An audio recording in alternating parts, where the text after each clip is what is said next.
بسم اللہ الرحمن الرحیم۔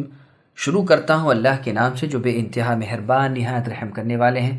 حامیم، تنزیل الکتاب من اللہ العزیز الحکیم۔ ما خلقنا السماوات والأرض وما بينهما إلا بالحق وأجل مسمى والذين كفروا عما أنذروا معرضون قل أرأيتم ما تدعون من دون الله أروني ماذا خلقوا من الأرض أم لهم شرك في السماوات ائتوني بكتاب من قبل هذا أو أثارة من علم إن كنتم صادقين ومن أضل ممن يدعو من دون الله من لا يستجيب له إلى يوم القيامة وهم عن دعائهم غافلون وَإِذَا حُشِرَ النَّاسُ كَانُوا لَهُمْ أَعْدَاءً وَكَانُوا بِعِبَادَتِهِمْ كَافِرِينَ۔ حامیم، اس کتاب کے اتارنے والے اللہ تعالیٰ غالب و حکمت والے کی طرف سے ہے۔ ہم نے آسمان و زمین اور ان دونوں کے درمیان کی تمام چیزوں کو بہترین تدبیر کے ساتھ ہی ایک میعاد معین کے لیے تیار کیا ہے۔ کافر لوگ جس چیز سے ڈرائے جاتے ہیں منہ موڑ لیتے ہیں۔ اے نبی، آپ کہہ دیجئے بھلا دیکھو تو جنہیں تم اللہ کے سوا پکارتے ہو مجھے بھی تو دکھاؤ کہ انہوں نے زمین کا کون سا ٹکڑا بنایا ہے یا آسمانوں میں ان کا کون سا حصہ ہے۔ اگر تم سچے ہو تو اس سے پہلے ہی کی کوئی کتاب یا کوئی نقلی علم ہی میرے پاس لاؤ۔ اس سے بڑھ کر گمراہ کون ہوگا جو اللہ کے سوا ایسوں کو پکارتا ہے جو قیامت تک اس کی دعا قبول نہ کر سکیں بلکہ ان کے پکارنے سے محض بے خبر ہوں۔ اور جب لوگوں کا حشر کیا جائے گا تو یہ ان کے دشمن ہو جائیں گے اور ان کی پرستش سے صاف انکار کر جائیں گے۔ سامعین، اب آیتوں کی تفسیر سماعت کیجیے۔ غیر اللہ کی عبادت کا کوئی ثبوت نہیں ہے۔ اللہ تعالیٰ خبر دیتے ہیں کہ اس قرآن کریم کو اللہ نے اپنے بندے اور اپنے سچے رسول محمد صلی اللہ علیہ وسلم پر نازل فرمایا ہے، اور بیان فرماتے ہیں کہ رب تعالیٰ ایسی بڑی عزت والے ہیں جو کبھی زائل نہیں ہوگی، اور ایسی زبردست حکمت والے ہیں جس کا کوئی قول کوئی فعل حکمت سے خالی نہیں۔ پھر ارشاد ہوتا ہے کہ آسمان و زمین وغیرہ تمام چیزیں اللہ نے عبث اور باطل پیدا نہیں کی بلکہ سراسر حق کے ساتھ اور بہترین تدبیر کے ساتھ پیدا کی اور بنائی ہیں، اور ان سب کے لیے وقت مقرر ہے جو نہ گھٹے نہ بڑھے۔ اس رسول سے، اس کتاب سے اور رب تعالیٰ کے ڈراوے کی اور نشانیوں سے جو بد باطن لوگ بے پرواہی اور لاابالی کرتے ہیں انہیں عنقریب معلوم ہو جائے گا کہ انہوں نے کس قدر خود اپنا ہی نقصان کیا۔ پھر آگے اللہ فرماتے ہیں، ذرا ان مشرکین سے اے نبی پوچھئے تو صحیح کہ اللہ تعالیٰ کے سوا جن کے نام تم جیتے ہو، جنہیں تم پکارتے ہو اور جن کی عبادت کرتے ہو، ذرا مجھے بھی تو ان کی طاقت قدرت دکھاؤ۔ بتلاؤ تو زمین کے کس ٹکڑے کو خود انہوں نے بنایا ہے، یا ثابت تو کرو کہ آسمانوں میں ان کی شرکت کتنی ہے اور کہاں ہے۔ حقیقت یہ ہے کہ آسمان ہوں یا زمینیں ہوں یا اور چیزیں ہوں، ان سب کے پیدا کرنے والے صرف اللہ تعالیٰ ہی ہیں، بجز اللہ کے کسی کو ایک ذرے کا بھی اختیار نہیں۔ تمام ملک کے مالک اللہ تعالیٰ ہی ہیں، ہر چیز پر کامل تصرف اور قبضہ رکھنے والے اللہ ہی ہیں۔ تم اللہ کے سوا دوسروں کی عبادت کیوں کرتے ہو؟ کیوں اللہ کے سوا دوسروں کو اپنی مصیبتوں میں پکارتے ہو؟ تمہیں یہ تعلیم کس نے دی؟ کس نے یہ شرک تمہیں سکھایا؟ دراصل کسی بھلے اور سمجھدار شخص کی یہ تعلیم نہیں ہو سکتی، نہ اللہ تعالیٰ نے یہ تعلیم دی ہے۔ اگر تم اللہ کے سوا اوروں کی پوجا پر کوئی آسمانی دلیل رکھتے ہو تو اچھا اس کتاب کو تو جانے دو اور کوئی آسمانی صحیفہ ہی پیش کر دو۔ اچھا نہ صحیح اپنے اس مسلک پر کوئی اور دلیل علم ہی قائم کرو۔ لیکن یہ تو جب ہو سکتا ہے کہ تمہارا یہ فعل صحیح بھی ہو، اس باطل فعل پر نہ تو تم کوئی نقلی دلیل پیش کر سکتے ہو نہ عقلی۔ ایک قرات میں او اثرت من علم ہے، یعنی کوئی صحیح علم کی نقل اگلوں سے ہی پیش کرو۔ مجاہد رحمہ اللہ فرماتے ہیں مطلب یہ ہے کہ کسی کو پیش کرو جو علم کی نقل کرے۔ ابن عباس رضی اللہ عنہما فرماتے ہیں اس امر کی کوئی بھی دلیل لے آؤ۔ مسند احمد میں ہے، اس سے مراد علمی تحریر ہے۔ راوی کہتے ہیں میرا تو خیال ہے کہ یہ حدیث مرفوع ہے۔ ابو بکر ابن عیاش رحمہ اللہ فرماتے ہیں مراد بقیہ علم ہے۔ حسن بصری رحمہ اللہ فرماتے ہیں کسی مخفی دلیل کو ہی پیش کر دو، اور ان بزرگوں سے یہ بھی منقول ہے کہ مراد اس سے اگلی تحریریں ہیں۔ قتادہ رحمہ اللہ فرماتے ہیں کوئی خاص علم اور یہ سب اقوال قریب قریب ہم معنی ہے۔ مراد وہی ہے جو ہم نے شروع میں بیان کر دی۔ امام ابن جریر رحمہ اللہ نے بھی اسی کو اختیار کیا ہے۔ پھر آگے اللہ فرماتے ہیں، اس سے بڑھ کر کوئی راہ گم کردہ نہیں جو اللہ تعالیٰ کو چھوڑ کر بتوں کو اور قبر میں مدفون اولیاء اللہ کو یا نبیوں کو یا فرشتوں وغیرہ کو پکارے اور ان سب سے حاجتیں طلب کرے، جن حاجتوں کے برلانے کی ان میں طاقت ہی نہیں، بلکہ وہ تو اس سے بھی بے خبر ہیں کہ کوئی انہیں پکار رہا ہے۔ قیامت تک یہ پکارتے رہیں لیکن وہ غافل ہی ہیں، نہ سنتے ہیں نہ دیکھتے ہیں، محض بے خبر ہیں، نہ کسی چیز کو لے دے سکتے ہیں، اس لیے کہ وہ تو پتھر ہیں، جمادات میں سے ہیں، قبروں میں دفن ہیں۔ قیامت کے دن جب سب لوگ اکٹھا کیے جائیں گے تو یہ معبودان باطل اپنے عابدوں کے دشمن بن جائیں گے، اور اس بات سے کہ یہ لوگ ان کی پوجا کرتے تھے صاف انکار کر جائیں گے، جیسا کہ اللہ تعالیٰ نے سورہ مریم کی آیت نمبر 18 میں فرمایا، وَاتَّخَذُوا مِن دُونِ اللَّهِ آلِهَةً، یعنی ان لوگوں نے اللہ کے سوا اور معبود بنا رکھے ہیں تاکہ وہ ان کی عزت کا باعث بنے۔ واقعہ ایسا نہیں، بلکہ وہ تو ان کی عبادت کا انکار کر جائیں گے اور ان کے پورے مخالف ہو جائیں گے، یعنی جبکہ یہ ان کے پورے محتاج ہوں گے اس وقت وہ ان سے منہ پھیر لیں گے۔ خلیل اللہ ابراہیم علیہ السلام نے اپنی امت سے فرمایا تھا، سورہ عنکبوت آیت نمبر 25، انما اتخذتم من دون اللہ اوثانا الآیہ، یعنی اے میری قوم، تم نے اللہ کے سوا بتوں سے جو تعلقات دنیا میں قائم کر لیے ہیں، اس کا نتیجہ قیامت کے دن دیکھ لو گے جبکہ تم ایک دوسرے سے انکار کر جاؤ گے، اور تمہاری جگہ جہنم مقرر اور متعین ہو جائے گی، اور تم اپنا مددگار کسی کو نہ پاؤ گے۔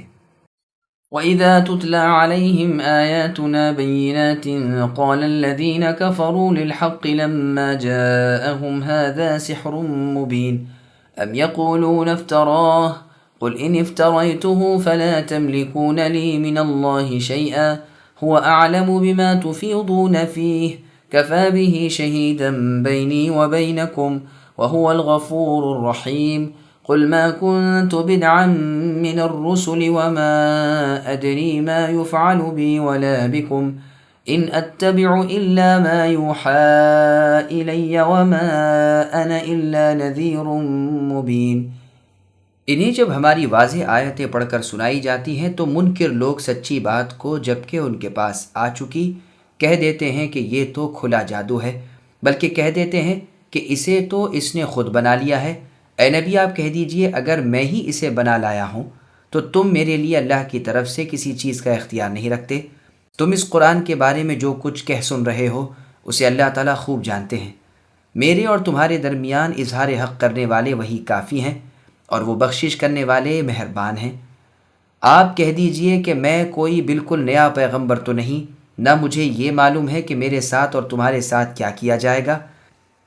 میں تو صرف اسی کی پیروی کرتا ہوں جو میری طرف وحی بھیجی جاتی ہے، اور میں تو صرف علی الاعلان آگاہ کر دینے والا ہوں۔ سامعین، اب ان آیتوں کی تفسیر سماعت کیجیے۔ فرمان رسول صلی اللہ علیہ وسلم، مجھے نہیں معلوم کہ میرے ساتھ کیا کیا جائے گا۔ مشرکوں کی سرکشی اور ان کا کفر بیان ہو رہا ہے کہ جب انہیں اللہ تعالیٰ کی ظاہر و باہر واضح اور صاف آیتیں سنائی جاتی ہیں تو یہ کہہ دیتے ہیں کہ یہ تو صریح جادو ہے۔ تکذیب و افتراء، ضلالت و کفر گویا ان کا شیوا ہو گیا ہے۔ جادو کہہ کر ہی بس نہیں کرتے، بلکہ یوں بھی کہتے ہیں کہ اسے تو خود محمد صلی اللہ علیہ وسلم نے گھڑ لیا ہے۔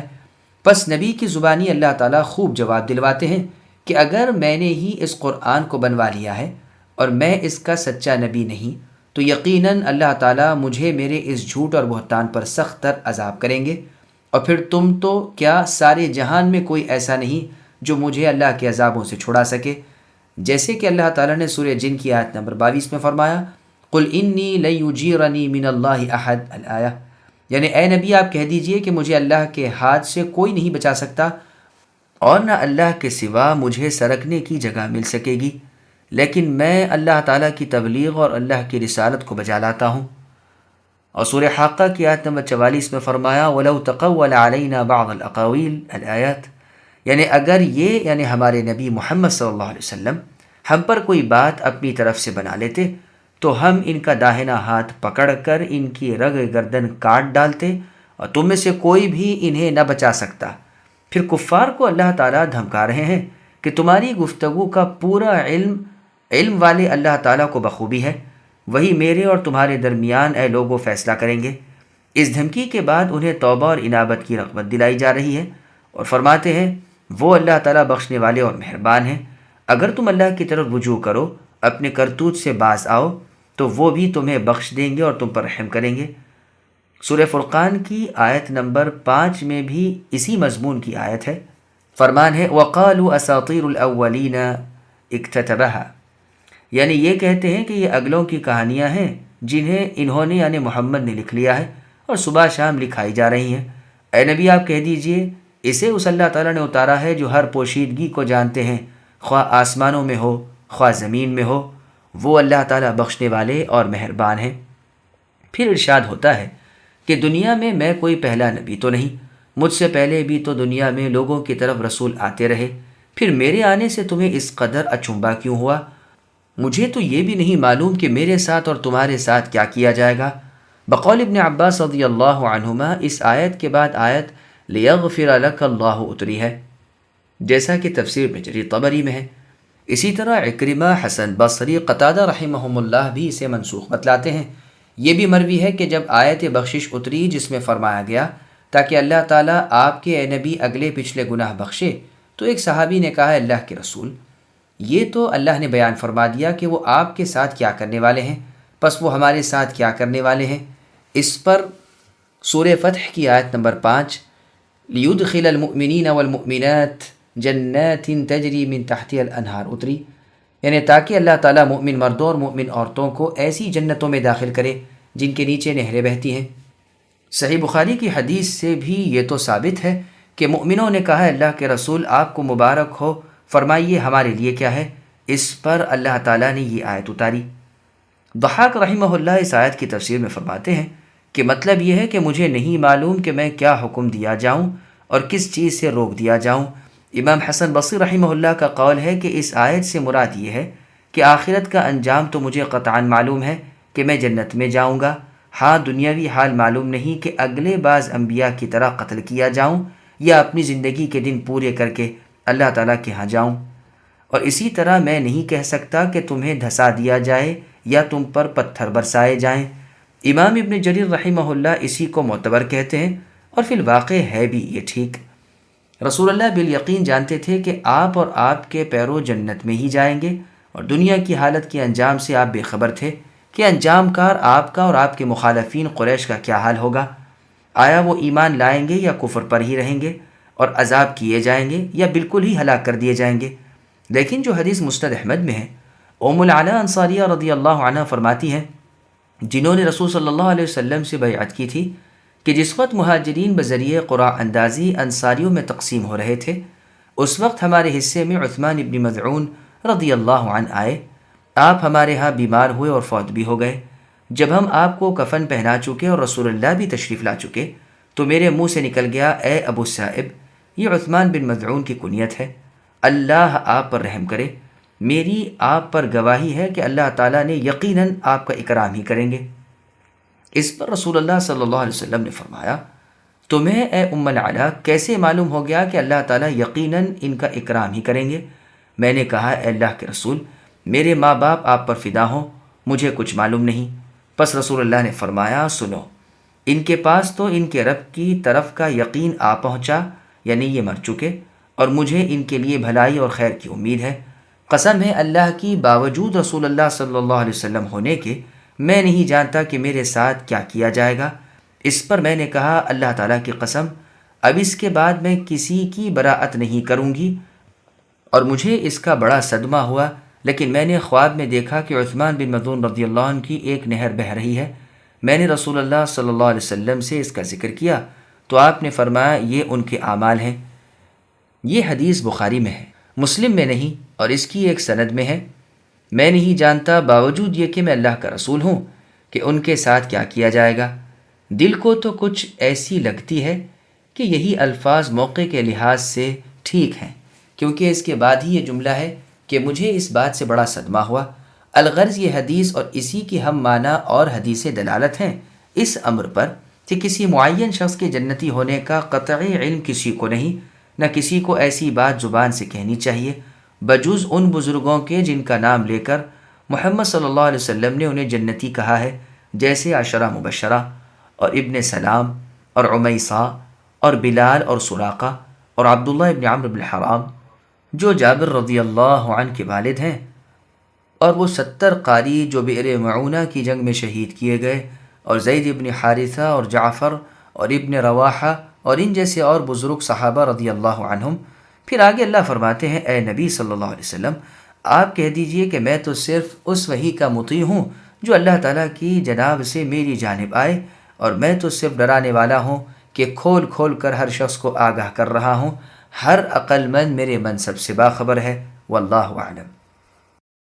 قل أرأيتم إن كان من عند الله وكفرتم به وشهد شاهد من بني إسرائيل على مثله فآمن واستكبرتم إن الله لا يهدي القوم الظالمين وقال الذين كفروا للذين آمنوا لو كان خيرا ما سبقونا إليه وإذ لم يهتدوا به فسيقولون هذا إفك قديم ومن قبله كتاب موسى إماما ورحمة وهذا كتاب مصدق لسانا عربيا لينذر الذين ظلموا وبشرى للمحسنين إن الذين قالوا ربنا الله ثم استقاموا فلا خوف عليهم ولا هم يحزنون أولئك أصحاب الجنة خالدين فيها جزاء بما كانوا يعملون۔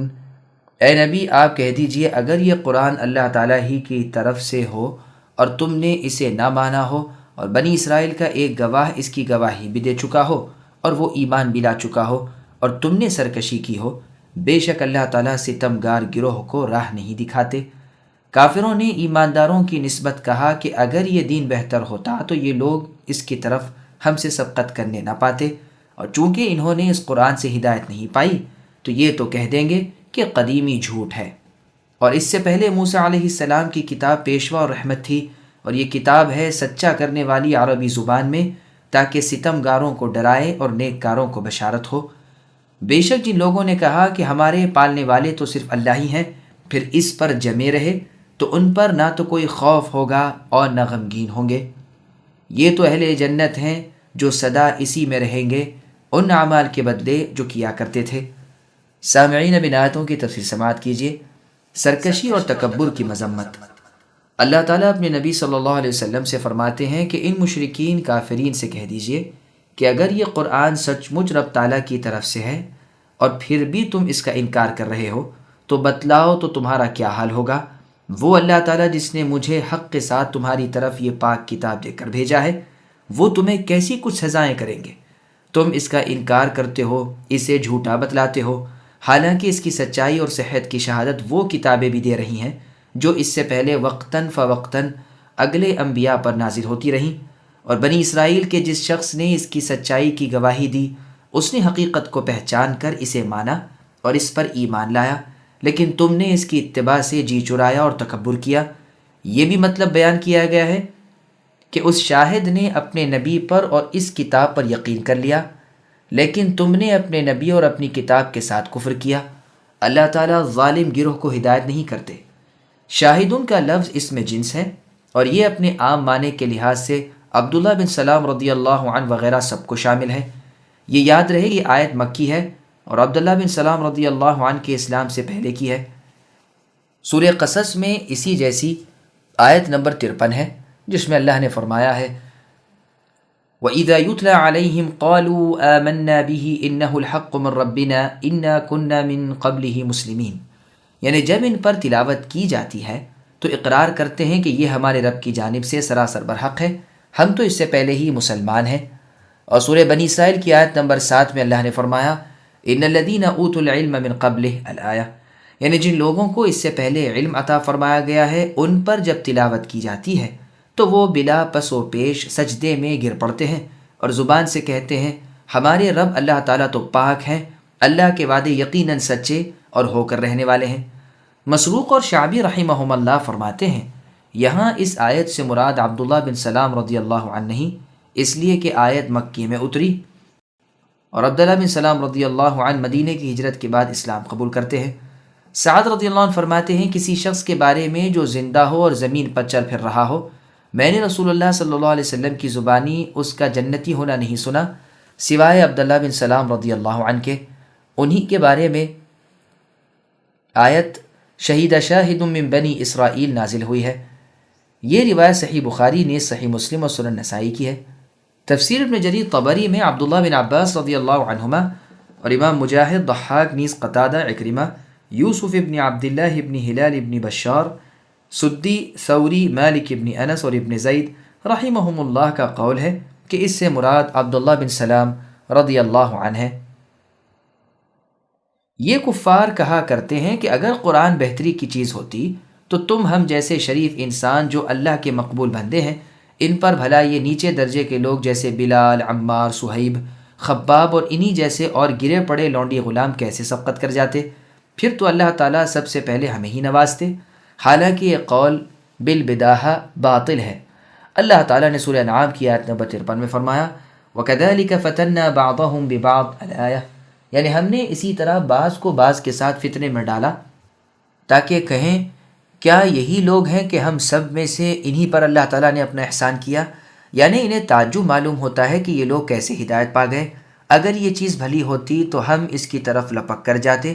بس یہ خیال ان کا تو خام تھا، لیکن اتنی بات یقینی ہے کہ نیک سمجھ والے، سلامت روی والے ہمیشہ بھلائی کی طرف سبقت کرتے ہیں۔ اسی لیے اہل السنہ والجماعہ اہل الحدیث کا عقیدہ ہے کہ جو قول و فعل صحابہ رسول سے ثابت نہ ہو وہ بدعت ہے، اس لیے کہ اگر اس میں بہتری ہوتی تو وہ پاک جماعت صحابہ کی جو کسی چیز میں پیچھے رہنے والی نہ تھی وہ اسے ترک نہ کرتی۔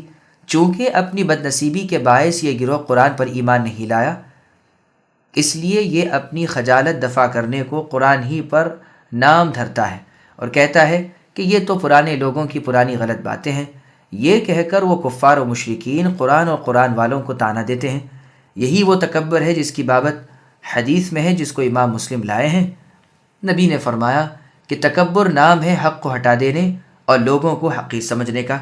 پھر اللہ تبارک و تعالیٰ فرماتے ہیں اس سے پہلے موسیٰ علیہ السلام پر نازل شدہ کتاب تورات امام و رحمت تھی، اور یہ کتاب یعنی قرآن مجید اپنے سے پہلے کی تمام کتابوں کو اللہ کی طرف سے اتاری جانے والی اور سچی کتابیں مانتا ہے۔ یہ قرآن عربی فصیح اور بلیغ زبان میں نہایت واضح کتاب ہے۔ اس میں کفار کے لیے ڈراوا ہے اور ایمانداروں کے لیے بشارت ہے۔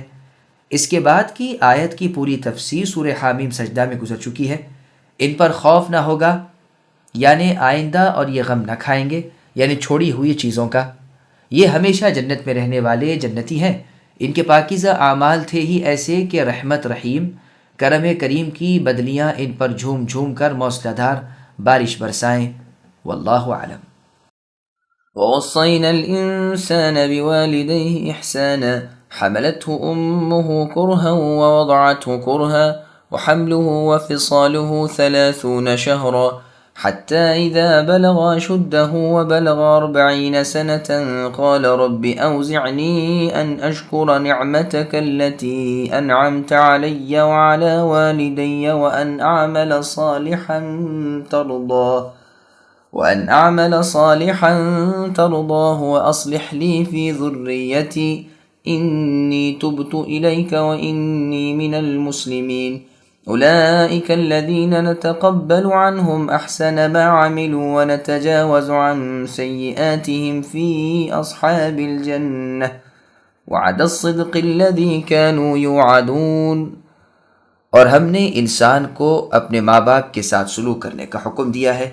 اس کی ماں نے اسے تکلیف جھیل کر پیٹ میں رکھا اور تکلیف برداشت کر کے اسے جنا۔ اس کے حمل کا اور اس کے دودھ چھڑانے کا زمانہ 30 مہینے کا ہے، یہاں تک کہ جب وہ اپنی کمال قوت کے زمانے کو اور 40 سال کی عمر کو پہنچا تو کہنے لگا اے میرے پروردگار، مجھے توفیق دیجیے کہ میں آپ کی اس نعمت کا شکر بجا لاؤں جو آپ نے مجھ پر اور میرے ماں باپ پر انعام کی ہے، اور یہ کہ میں ایسے نیک کام کروں جن سے آپ خوش ہو جائیں، اور آپ میری اولاد میں بھی صلاحیت پیدا کیجیے۔ میں آپ کی طرف رجوع کرتا ہوں اور میں مسلمانوں میں سے ہوں۔ یہی وہ لوگ ہیں کہ جن کے نیک اعمال تو ہم قبول فرما لیتے ہیں اور جن کے بد اعمال سے درگزر کر لیتے ہیں۔ جنتی لوگوں میں ہیں مطابق اس سچے وعدے کے جو ان سے کیا جاتا تھا۔ سامعین اب ان آیتوں کی تفسیر سماعت کیجیے۔ کم از کم مدت حمل 6 ماہ ہو سکتی ہے۔ اس سے پہلے چونکہ رب تعالیٰ کی توحید کا اور اللہ کی عبادت کے اخلاص کا اور اس پر استقامت کرنے کا حکم ہوا تھا، اس لیے یہاں ماں باپ کے حقوق کی بجاوری کا حکم ہو رہا ہے۔ اسی مضمون کی اور بھی بہت سی آیتیں قرآن پاک میں موجود ہیں، جیسے اللہ نے سورہ بنی اسرائیل کی آیت نمبر 23 میں فرمایا وَقَضَىٰ رَبُّكَ أَلَّا تَعْبُدُوا إِلَّا إِيَّاهُ وَبِالْوَالِدَيْنِ إِحْسَانًا، یعنی اے نبی آپ کے رب نے یہ فیصلہ کر دیا ہے کہ تم سب اللہ کے سوا کسی اور کی عبادت نہ کرو اور ماں باپ کے ساتھ احسان کرو۔ اور سورہ لقمان کی آیت نمبر 14 میں فرمایا أَنِ اشْكُرْ لِي وَلِوَالِدَيْكَ إِلَيَّ الْمَصِيرُ، کہ تو اے انسان میرا شکر کر اور اپنے والدین کا، لوٹنا تو میری ہی طرف ہے۔ اور بھی اس مضمون کی بہت سی آیتیں ہیں، بس یہاں ارشاد ہوتا ہے کہ ہم نے انسان کو حکم کیا ہے کہ ماں باپ کے ساتھ احسان کرو، ان سے بتواضع پیش آؤ۔ مسند ابو داؤد طیالسی اور صحیح مسلم میں ہے کہ سعد رضی اللہ عنہ کی مشرکہ والدہ نے سعد رضی اللہ عنہ سے کہا کہ کیا ماں باپ کی اطاعت کا اللہ تعالیٰ حکم نہیں دیتے؟ سن، میں نہ کھاؤں گی نہ پیوں گی جب تک کہ تو اللہ کے ساتھ کفر نہ کرے۔ سعد رضی اللہ عنہ کے انکار پر اس نے یہی کیا کہ کھانا پینا سب چھوڑ دیا، یہاں تک کہ لکڑی سے اس کا منہ کھول کر جبراً پانی وغیرہ چھوا دیتے تھے۔ اس پر یہ آیت اتری۔ یہ حدیث مسلم وغیرہ میں بھی ہے۔ انسان کو چاہیے کہ پھر دیکھے کہ اس کی ماں نے حالت حمل میں کیسی تکلیفیں برداشت کی ہیں، اسی طرح بچہ ہونے کے وقت کیسی کیسی مصیبتوں کا وہ شکار بنی ہے۔ چنانچہ علی رضی اللہ عنہ نے اس آیت سے اور اس کے ساتھ سورہ لقمان کی آیت وَفِصَالُهُ فِي عَامَيْنِ اور اللہ عز و جل کے سورہ بقرہ کی آیت نمبر 233 میں اس ارشاد وَالْوَالِدَاتُ يُرْضِعْنَ أَوْلَادَهُنَّ حَوْلَيْنِ كَامِلَيْنِ لِمَنْ أَرَادَ أَنْ يُتِمَّ الرَّضَاعَةَ، یعنی مائیں اپنے بچوں کو 2 سال کامل دودھ پلائیں، ان کے لیے جو دودھ پلانے کی مدت پوری کرنا چاہیں۔ ملا کر استدلال کیا ہے کہ حمل کی کم سے کم مدت 6 ماہ ہے۔ یہ استدلال بہت قوی اور بالکل صحیح ہے۔ عثمان رضی اللہ عنہ، صحابہ کرام رضی اللہ عنہم کی جماعت نے بھی اسی کی تائید کی ہے۔ معمر ابن عبداللہ الجہنی رحمہ اللہ فرماتے ہیں کہ ہمارے قبیلے کے ایک شخص نے جہینہ کی ایک عورت سے نکاح کیا، 6 مہینے پورے ہوتے ہی اسے بچہ تولد ہوا۔ اس کے خاوند نے عثمان رضی اللہ عنہ سے ذکر کیا، آپ نے اس عورت کے پاس آدمی بھیجا، وہ تیار ہو کر آنے لگی تو ان کی بہن نے گریہ وزاری شروع کر دی۔ اس پر بیوی صاحبہ نے اپنی بہن کو تسکین دی اور فرمایا کیوں روتی ہو؟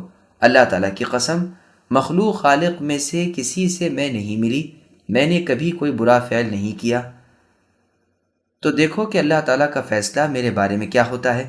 جب عثمان رضی اللہ عنہ کے پاس یہ آئیں تو آپ نے انہیں رجم کرنے کا حکم دیا۔ جب علی رضی اللہ عنہ کو یہ بات معلوم ہوئی تو آپ نے خلیفۃ المسلمین عثمان رضی اللہ عنہ سے دریافت کیا کہ یہ آپ کیا کر رہے ہیں؟ عثمان رضی اللہ عنہ نے جواب دیا کہ اس عورت کو نکاح کے 6 مہینے کے بعد بچہ ہوا ہے، جو ناممکن ہے۔ یہ سن کر علی مرتضیٰ رضی اللہ عنہ نے فرمایا کیا آپ نے قرآن نہیں پڑھا؟ فرمایا ہاں پڑھا ہے۔ فرمایا کیا یہ آیت نہیں پڑھی وَحَمْلُهُ وَفِصَالُهُ 30 شہرا، اور ساتھ ہی یہ آیت بھی حولین کاملین، پس مدت حمل اور مدت دودھ پلائی دونوں کے مل کر 30 مہینے، اور اس میں سے جب دودھ پلائی کی کامل مدت 2 سال کے 24 مہینے وضع کر دیے جائیں تو باقی 6 مہینے رہ جاتے ہیں۔ تو قرآن کریم سے معلوم ہوا کہ حمل کی کم از کم مدت 6 ماہ ہے، اور اس بیوی صاحبہ کو بھی اتنی ہی مدت میں بچہ پیدا ہوا ہے۔ پھر اس پر زنا کا الزام کیسے قائم کر رہے ہیں؟ عثمان رضی اللہ عنہ نے فرمایا اللہ کی قسم یہ بات بہت ٹھیک ہے، افسوس میرا خیال ہی اس طرف نہیں گیا، جاؤ اس عورت کو لے آؤ۔ پس لوگوں نے اس عورت کو اس حال پر پایا کہ اس سے فراغت حاصل ہو چکی تھی، یعنی اس پر رجم کی حد نافذ ہو چکی تھی۔ معمر رحمہ اللہ فرماتے ہیں واللہ ایک کوا دوسرے کوے سے اور ایک انڈا دوسرے انڈے سے بھی اتنا مشابہ نہیں ہوتا جتنا اس عورت کا یہ بچہ اپنے باپ سے مشابہ تھا۔ خود اس کے والد نے بھی اسے دیکھ کر کہا اللہ تعالیٰ کی قسم اس بچے کے بارے میں مجھے اب کوئی شک نہیں رہا، اور اسے اللہ تعالیٰ نے ایک ناسور کے ساتھ مبتلا کیا جو اس کے چہرے پر تھا، وہی اسے گھلاتا رہا یہاں تک کہ وہ مر گیا۔ یہ روایت ابن ابی حاتم کی ہے۔ یہ روایت دوسری سند سے فَأَنَا أَوَّلُ الْعَابِدِينَ کی تفسیر میں ہم نے وارد کی ہے۔ ابن عباس رضی اللہ عنہ فرماتے ہیں جب کسی عورت کو 9 مہینے میں بچہ ہو تو اس کی دودھ پلائی کی مدت 21 ماہ کافی ہیں، اور جب 7 مہینے میں ہو تو مدت رضاعت 23 ماہ، اور جب 6 ماہ میں بچہ پیدا ہو جائے تو مدت رضاعت 2 سال کامل، اس لیے کہ اللہ عز و جل کا فرمان ہے کہ حمل اور دودھ چھڑانے کی مدت 30 مہینے ہیں۔ جب وہ اپنی پوری قوت کے زمانے کو پہنچا، یعنی قوی ہو گیا، جوانی کی عمر میں پہنچ گیا، مردوں کی گنتی میں آیا اور 40 سال کا ہوا، عقل پوری آئی، فہم کمال کو پہنچا، حلم اور بردباری آ گئی۔ یہ کہا جاتا ہے کہ 40 سال کی عمر میں جو حالت اس کی ہوتی ہے، یعنی انسان کی، عموماً پھر باقی عمر وہی حالت رہتی ہے۔ مسروق رحمہ اللہ سے پوچھا گیا کہ انسان کب اپنے گناہوں پر پکڑا جاتا ہے؟ تو فرمایا جب تو 40 سال کا ہو جائے تو اپنا بچاؤ مہیا کر لے۔ بنو امیہ کے دمشقی گورنر حجاج ابن عبداللہ حلیمی فرماتے ہیں کہ 40 سال کی عمر تو میں نے نافرمانیوں اور گناہوں کو لوگوں کی شرم و حیا سے چھوڑا تھا۔ اس کے بعد گناہوں کے چھوڑنے کا باعث خود اللہ تعالیٰ کی ذات سے حیا تھی۔ عرب شاعر کہتا ہے صبا ما صبا حتى على الشيب رأسه فلما علاه قال للباطل ابطلی، یعنی بچپن میں ناسمجھی کی حالت میں تو جو کچھ ہو گیا، لیکن جس وقت بڑھاپے نے منہ دکھایا تو سر کی سفیدی نے خود ہی برائیوں سے کہہ دیا کہ اب تم کوچ کر جاؤ۔ پھر اس کی دعا کا بیان ہو رہا ہے کہ اس نے کہا میرے پروردگار، میرے دل میں ڈال دیجئے کہ میں آپ کی نعمت کا شکر کروں جو آپ نے مجھ پر اور میرے ماں باپ پر انعام فرمائی، اور میں وہ اعمال کروں جن سے آپ مستقبل میں خوش ہو جائیں، اور میری اولاد میں میرے لیے اصلاح کر دیجئے، یعنی میری نسل اور میرے پیچھے والوں میں آپ کی طرف رجوع کرتا ہوں، اور میرا اقرار ہے کہ میں فرما برداروں میں ہوں۔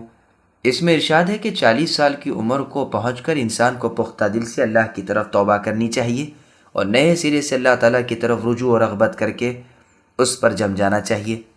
چنانچہ سنن ابی داؤد میں ہے کہ صحابہ کو رسول اللہ صلی اللہ علیہ وسلم اتحیات میں پڑھنے کے لیے اس دعا کی تعلیم کیا کرتے تھے، اللہم الف بین قلوبنا، اے اللہ ہمارے دلوں میں الفت ڈال دیجئے، واصلح ذات بیننا، اور ہمارے آپس میں اصلاح کر دیجئے، واہدنا سبل السلام، اور ہمیں سلامتی کی راہ دکھائیے، ونجنا من الظلمات الی النور، اور ہمیں اندھیروں سے بچا کر نور کی طرف نجات دیجیے، وجنبنا الفواحش ما ظہر منها وما بطن، اور ہمیں ہر برائی سے بچا لیجیے خواہ وہ ظاہر ہو خواہ چھپی ہوئی، وبارک لنا فی اسماعنا وابصارنا وقلوبنا وازواجنا وذریاتنا، اور ہمیں ہمارے کانوں میں اور آنکھوں میں اور دلوں میں اور بیوی بچوں میں برکت دیجیے، وتب علینا، اور ہم پر رجوع فرمائیے، انک انت التواب الرحیم، یقیناً آپ رجوع فرمانے والے مہربان ہیں،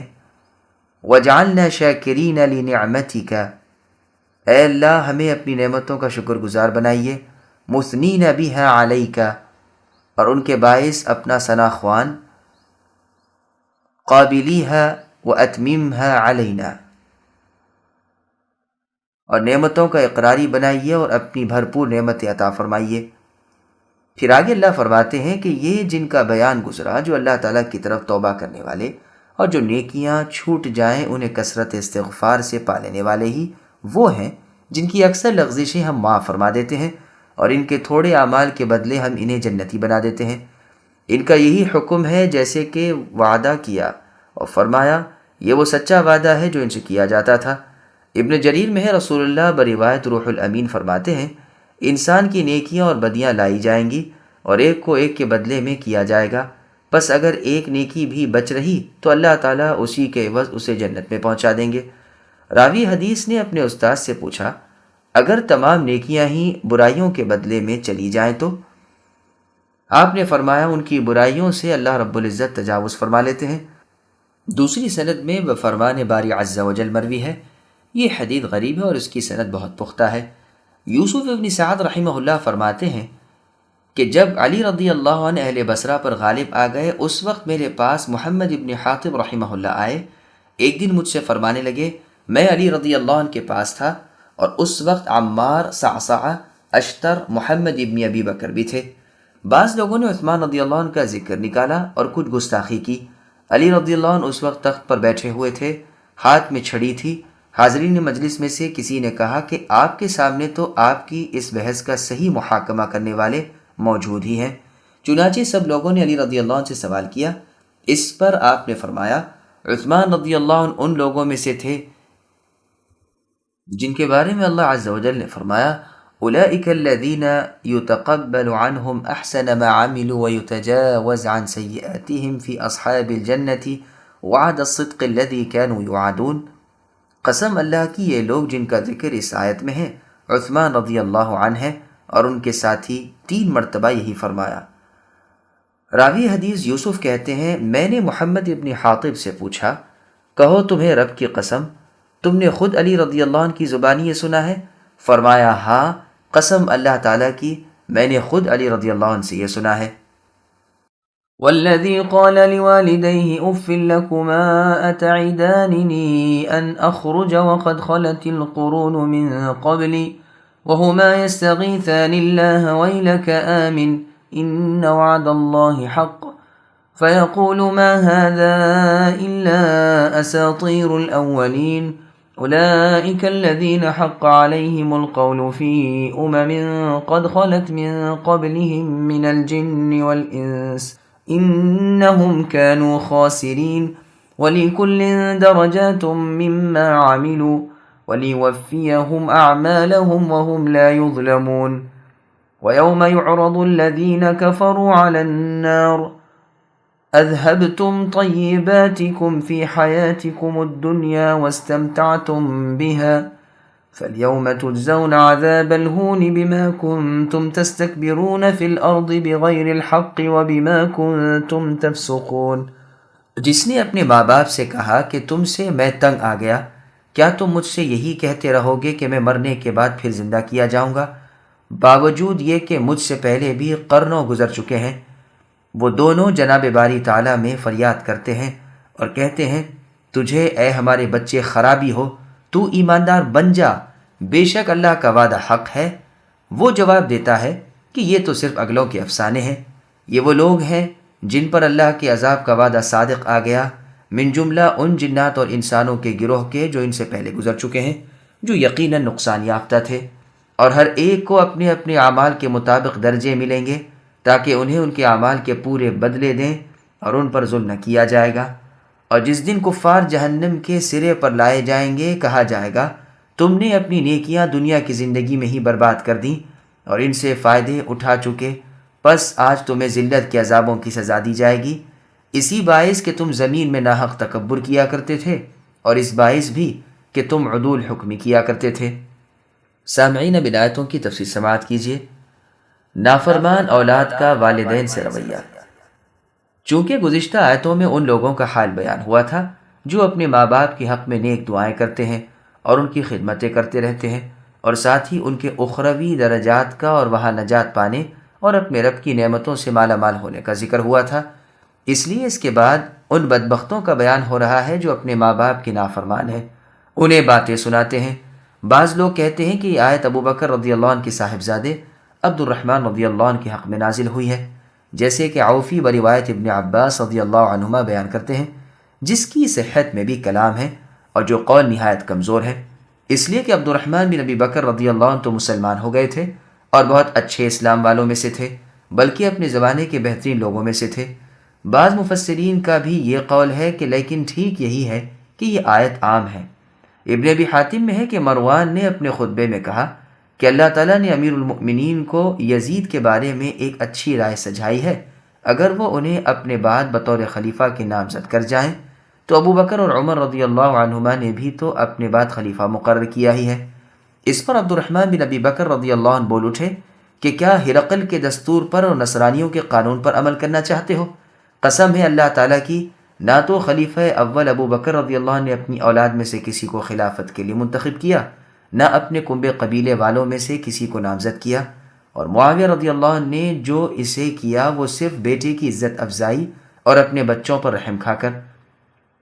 یہ سن کر مروان کہنے لگا، کیا تو وہی نہیں جس نے اپنے والدین کو اف کہا تھا؟ تو عبد الرحمن رضی اللہ عنہ نے فرمایا، کیا تو ایک ملعون شخص کی اولاد میں سے نہیں؟ تیرے باپ پر رسول اللہ نے لعنت کی تھی۔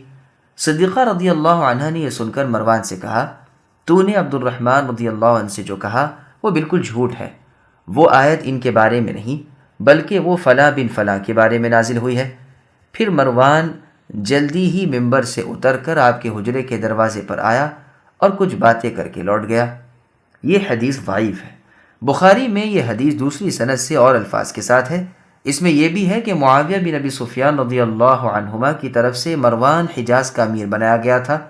اس میں یہ بھی ہے کہ مروان نے عبد الرحمن بن ابی بکر رضی اللہ عنہما کو گرفتار کر لینے کا حکم اپنے سپاہیوں کو دیا، لیکن یہ دوڑ کر اپنی ہمشیرہ صاحبہ ام المؤمنین عائشہ رضی اللہ عنہا کے حجرے میں چلے گئے۔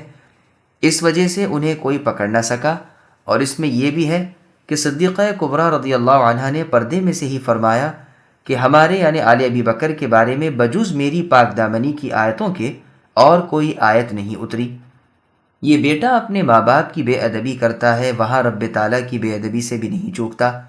مرنے کے بعد کی زندگی کو جھٹلاتا ہے اور اپنے ماں باپ سے کہتا ہے کہ تم مجھے اس زندگی سے کیا ڈراتے ہو؟ مجھ سے پہلے سینکڑوں زمانے گزر گئے، لاکھوں کروڑوں انسان مرے، میں نے تو کسی کو دوبارہ زندہ ہوتے نہیں دیکھا، ان میں سے ایک بھی تو لوٹ کر خبر دینے کے لیے نہیں آیا۔ ماں باپ بیچارے اس سے تنگ آ کر اللہ تعالیٰ کے حضور اس کی ہدایت چاہتے ہیں، اللہ کی بارگاہ میں اپنی فریاد پہنچاتے ہیں اور پھر اس سے کہتے ہیں کہ اے بد نصیب لڑکے، ابھی کچھ نہیں بگڑا، اب بھی مسلمان بن جا۔ لیکن یہ مغرور لڑکا پھر جواب دیتا ہے کہ جسے تم ماننے کو کہتے ہو میں تو اسے ایک دیرینہ قصے سے زیادہ وقات کی نظر سے نہیں دیکھ سکتا۔ اللہ عز و جل فرماتے ہیں کہ یہ لوگ اپنے جیسے گزشتہ جنات اور انسانوں کے زمرے میں داخل ہو گئے جنہوں نے اپنا نقصان بھی کیا اور اپنے والوں کو بھی برباد کیا۔ اللہ تعالیٰ کے فرمان میں یہاں لفظ اولئک ہے، حالانکہ اس سے پہلے لفظ والذی ہے۔ اس سے بھی ہماری تفسیر کی پوری تائید ہوتی ہے کہ مراد اس سے عام ہے، جو بھی ایسا ہو یعنی ماں باپ کا بے ادب اور قیامت کا منکر، اس کے لیے یہی حکم ہے۔ چنانچہ حسن بصری اور قتادہ رحمہم اللہ بھی یہی فرماتے ہیں کہ اس سے مراد کافر فاجر ماں باپ کا نافرمان اور مر کر جی اٹھنے کا منکر لڑکا مراد ہے۔ پھر آگے اللہ فرماتے ہیں ہر ایک کے لیے اس کی برائی کے مطابق سزا ہے، رب تعالیٰ ایک ذرے کے برابر بلکہ اس سے بھی کم کسی پر ظلم نہیں کرتے۔ عبد الرحمن فرماتے ہیں جہنم کے درجے نیچے ہیں اور جنت کے درجے اونچے ہیں۔ امام ابو جعفر رحمہ اللہ فرماتے ہیں کہ بعض لوگ ایسے بھی ہیں جو دنیا میں کی ہوئی اپنی نیکیاں قیامت کے دن گم پائیں گے اور ان سے یہی کہا جائے گا۔ پھر فرماتے ہیں آج انہیں ذلت کے عذابوں کی سزا دی جائے گی، ان کے تکبر اور ان کے فسق کی وجہ سے جیسا عمل تھا ویسا ہی بدلہ ملا۔ دنیا میں یہ ناز و نعمت سے اپنی جانوں کو پالنے والے اور نخوت و بڑائی سے اتباع حق کو چھوڑنے والے اور برائیوں و نافرمانیوں میں ہمہ تن مشغول رہنے والے تھے، تو آج قیامت کے دن انہیں اہانت اور رسوائی والے عذاب اور سخت دردناک سزائیں اور ہائے وائے اور افسوس و حسرت کے ساتھ جہنم کے نیچے کے طبقوں میں جگہ ملے گی۔ اللہ سبحانہ و تعالی ہمیں ان سب باتوں سے محفوظ رکھے، آمین۔ واذكر أخا عاد إذ أنذر قومه بالأحقاف وقد خلت النذر من بين يديه ومن خلفه ألا تعبدوا إلا الله إني أخاف عليكم عذاب يوم عظيم قالوا أجئتنا لتأفكنا عن آلهتنا فأتنا بما تعدنا إن كنت من الصادقين قال إنما العلم عند الله وأبلغكم ما أرسلت به ولكني أراكم قوما تجهلون فلما رأوه عارضا مستقبل أوديتهم قالوا هذا عارض ممطرنا بل هو ما استعجلتم به ريح فيها عذاب أليم تدمر كل شيء بأمر ربها فأصبحوا لا يرى إلا مساكنهم كذلك نجزي القوم المجرمين۔ اور عادیوں کے بھائی کو یاد کرو جب کہ انہوں نے اپنی قوم کو احقاف میں ڈرایا، اور یقیناً اس سے پہلے بھی ڈرانے والے گزر چکے ہیں، اور اس کے بعد بھی یہ کہ تم سوائے اللہ تعالیٰ کے اور کی عبادت نہ کرو، بے شک میں تو تم پر بڑے دن کے عذاب سے خوف کھاتا ہوں۔ قوم نے جواب دیا کہ آپ ہمارے پاس اس لیے آئے ہیں کہ ہمیں اپنے معبودوں کی پرستش سے باز رکھیں، پس اگر آپ سچے ہیں تو جن عذابوں کا آپ ہم سے وعدہ کرتے ہیں انہیں ہم پر لا ڈالیے۔ ہود علیہ السلام نے کہا، اس کا علم تو اللہ ہی کے پاس ہے، میں تو جو پیغام دے کر بھیجا گیا تھا وہ تمہیں پہنچا رہا ہوں، لیکن میں دیکھتا ہوں کہ تم نادانی کر رہے ہو۔ پھر جب انہوں نے عذاب کو بصورت بادل دیکھا جو ان کے میدانوں کا رخ کیے ہوئے تھا تو کہنے لگے، یہ ابر ہم پر برسنے والا ہے۔ نہیں نہیں، بلکہ دراصل یہ ابر وہ چیز ہے جس کی تم جلدی کر رہے تھے، ہوا ہے جس میں دردناک عذاب ہے، جو اپنے رب کے علم سے ہر چیز کو ہلاک کر رہی تھی۔ پس وہ ایسے ہو گئے کہ بجز ان کے مکانات کے اور کچھ دکھائی نہ دیتا تھا۔ گنہگاروں کے گروہ کو ہم یوں ہی سزا دیتے ہیں۔ سامعین، اب ان آیتوں کی تفسیر سماعت کیجیے۔ احقاف کا معنی و مطلب۔ رسول اللہ صلی اللہ علیہ وسلم کی تسلی کے لیے اللہ تبارک و تعالی فرماتے ہیں کہ اگر آپ کی قوم آپ کو جھٹلائے تو آپ اگلے انبیاء کے واقعات یاد کر لیجئے کہ ان کی قوم نے بھی ان کی تکذیب کی۔ عادیوں کے بھائی سے مراد ہود علیہ السلام پیغمبر ہیں۔ انہیں اللہ تبارک و تعالی نے عاد اولا کی طرف بھیجا تھا جو احقاف میں رہتے تھے۔ احقاف جمع ہے حقف کی، اور حقف کہتے ہیں ریت کے پہاڑ کو۔ مطلق پہاڑ، غار اور حضرموت کی وادی جس کا نام برہوت ہے، جہاں کفار کی روحیں ڈالی جاتی ہیں، یہ مطلب بھی احقاف کا بیان کیا گیا ہے۔ قتادہ رحمہ اللہ کا قول ہے کہ یمن میں سمندر کے کنارے ریت کے ٹیلوں میں ایک جگہ تھی جس کا نام شہر تھا، یہاں یہ لوگ آباد تھے۔ امام ابن ماجہ رحمہ اللہ نے باب باندھا ہے کہ جب دعا مانگے تو اپنے نفس سے شروع کرے۔ اس میں ایک حدیث لائے ہیں کہ رسول اللہ صلی اللہ علیہ وسلم نے فرمایا، اللہ تعالی ہم پر اور عادیوں کے بھائی پر رحم کرے، یعنی ہود علیہ السلام پر۔ پھر آگے اللہ فرماتے ہیں کہ اللہ عز و جل نے ان کے ارد گرد کے شہروں میں بھی اپنے رسول مبعوث فرمائے تھے، جیسے اللہ تعالیٰ نے سورہ بقرہ کی آیت نمبر 66 میں فرمایا، فَجَعَلْنَاهَا نَكَالًا لِمَا بَيْنَ يَدَيْهَا وَمَا خَلْفَهَا، اور جیسے اللہ عز و جل کا سورہ حمیم سجدہ کی آیت نمبر 13 میں فرمایا ہے، فَإِنْ أَعْرَضُوا فَقُلْ أَنذَرْتُكُمْ صَاعِقَةً۔ پھر آگے اللہ تعالیٰ فرماتے ہیں کہ ہود علیہ السلام نے اپنی قوم سے فرمایا کہ تم موحد بن جاؤ، ورنہ تمہیں اس بڑے بھاری دن میں عذاب ہوگا جس پر قوم نے کہا، کیا تو ہمیں ہمارے معبودوں سے روک رہا ہے؟ جا، جس عذاب سے تو ہمیں ڈرا رہا ہے وہ لے آ۔ یہ تو اپنے ذہن میں اسے محال جانتے تھے، تو جرأت کر کے جلد طلب کیا، جیسے کہ سورہ شورى کی آیت نمبر 18 میں اللہ نے ارشاد فرمایا، يَسْتَعْجِلُ بِهَا الَّذِينَ لَا يُؤْمِنُونَ بِهَا، یعنی ایمان نہ لانے والے ہمارے عذابوں کے جلد آنے کی خواہش کرتے ہیں۔ اس کے جواب میں ان کے پیغمبر ہود علیہ السلام نے کہا کہ اللہ ہی کو بہتر علم ہے کہ اگر وہ تمہیں اسی لائق جانیں گے تو تم پر عذاب بھیج دیں گے۔ میرا منصب تو صرف اتنا ہی ہے کہ میں اپنے رب کی رسالت تمہیں پہنچا دوں، لیکن میں جانتا ہوں کہ تم بالکل بے عقل اور بے وقوف لوگ ہو۔ اب عذاب ربانی آ گیا۔ انہوں نے دیکھا کہ ایک کالا ابر ان کی طرف بڑھتا چلا آ رہا ہے۔ چونکہ خشک سالی تھی، گرمی سخت تھی، یہ خوشیاں منانے لگے کہ اچھا ہوا ابر چڑھا ہے اور اسی طرف رخ ہے، اب بارش برسے گی۔ دراصل ابر کی صورت میں یہ وہ قہر الہی تھا جس کے آنے کی وہ جلدی مچا رہے تھے۔ اس میں وہ عذاب تھا جسے ہود علیہ السلام سے یہ طلب کر رہے تھے۔ وہ عذاب ان کی بستیوں کی تمام ان چیزوں کو جن کی بربادی ہونے والی تھی تہس نہس کرتا ہوا آیا، اور اسی کا اسے حکم الہی تھا، جیسے اللہ تعالیٰ نے سورہ ذاریات کی آیت نمبر 42 میں فرمایا، مَا تَذَرُ مِن شَيْءٍ أَتَتْ عَلَيْهِ إِلَّا جَعَلَتْهُ كَالرَّمِيمِ، یعنی جس چیز پر وہ گزر جاتی تھی اسے چورا چورا کر دیتی تھی، پس سب کے سب ہلاک و تباہ ہو گئے، ایک بھی نہ بچ سکا۔ پھر آگے اللہ فرماتے ہیں، ہم اسی طرح ان کا فیصلہ کرتے ہیں جو ہمارے رسولوں کو جھٹلائیں اور ہمارے احکام کی خلاف ورزی کریں۔ ایک بہت ہی غریب حدیث میں ان کا جو قصہ آیا ہے وہ بھی سن لیجئے۔ حارث بکری رحمہ اللہ کہتے ہیں، میں علاء ابن حضرمی رضی اللہ عنہ کی شکایت دے کر رسول اللہ کی خدمت میں جا رہا تھا۔ ربضہ نامی علاقے میں مجھے بنو تمیم کی ایک بڑھیا ملی جس کے پاس سواری وغیرہ نہ تھی۔ مجھ سے کہنے لگی، اے اللہ کے بندے، میرا ایک کام اللہ کے پیغمبر سے ہے، کیا تو مجھے رسول اللہ تک پہنچا دے گا؟ میں نے اقرار کیا اور انہیں اپنی سواری پر بٹھا لیا اور مدینہ منورہ پہنچا۔ میں نے دیکھا کہ مسجد نبوی لوگوں سے کھچا کھچ بھری ہوئی ہے، سیاہ رنگ کا جھنڈا لہرا رہا ہے، اور بلال رضی اللہ عنہ تلوار لٹکائے رسول اللہ کے سامنے کھڑے ہیں۔ میں نے دریافت کیا کہ کیا بات ہے؟ تو لوگوں نے مجھ سے کہا رسول اللہ عمرو بن العاص رضی اللہ عنہ کو کسی طرف بھیجنا چاہتے ہیں۔ میں ایک طرف بیٹھ گیا۔